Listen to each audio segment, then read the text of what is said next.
Monsieur le Président, chers collègues, lorsque l'on parle compétitivité, bien souvent, nous nous attachons à la notion de prix, prix d'achat, prix de revient, prix de cession, prix de vente et guerre des prix.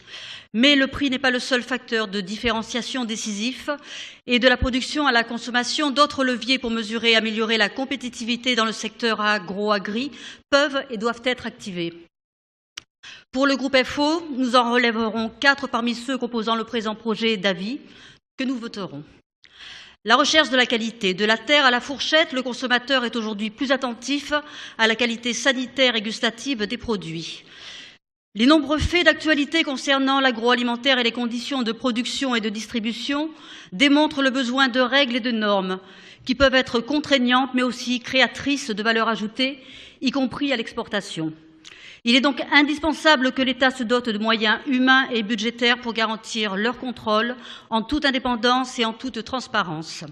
Il faut renforcer les filières, les interprofessions, au sein desquelles les acteurs ne sont plus concurrents mais partenaires, avec pour objectif d'inverser la courbe du prix bas, de recréer de la valeur et d'intégrer des clauses de partage de cette valeur ajoutée. La valeur travail pour les travailleurs, agriculteurs ou salariés du secteur agri-agro et de la distribution, il faut que la chaîne de valeur ajoutée assure une juste rémunération du travail. Il faut assurer un revenu aux agriculteurs, reconnaître les compétences des salariés et lutter contre la précarité des contrats saisonniers ou détachés. La mise en place d'un socle européen de droits sociaux et des aides de la PAC liées à l'intensité en emploi de qualité doivent y contribuer. Sur l'environnement, il faut préserver l'environnement et la qualité des territoires. Ce n'est pas sans importance lorsque l'on parle compétitivité, car les coûts sociétaux induits par certaines activités ne sont pas anodins.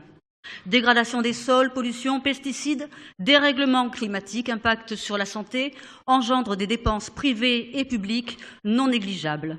Associer l'Europe, l'État et les territoires dans la mise en œuvre et le développement des pratiques bio et agroécologiques par les aides ou la fiscalité doit aussi répondre aux besoins d'une alimentation saine et de qualité accessible à tous. Sur l'innovation. L'innovation, c'est l'assurance de rester compétitif pour optimiser les moyens de production, maîtriser les coûts, pour améliorer les conditions de travail, pour développer l'industrie alimentaire et assurer une différenciation qualitative. L'innovation, c'est assurer la transition écologique et disposer de moyens humains et financiers pour la recherche fondamentale, l'enseignement et la formation. Enfin, l'innovation digitale, par l'utilisation des données de l'agriculture, peut créer de la valeur. Il faudra veiller à ne pas déposséder le monde agricole de cette valeur. Merci.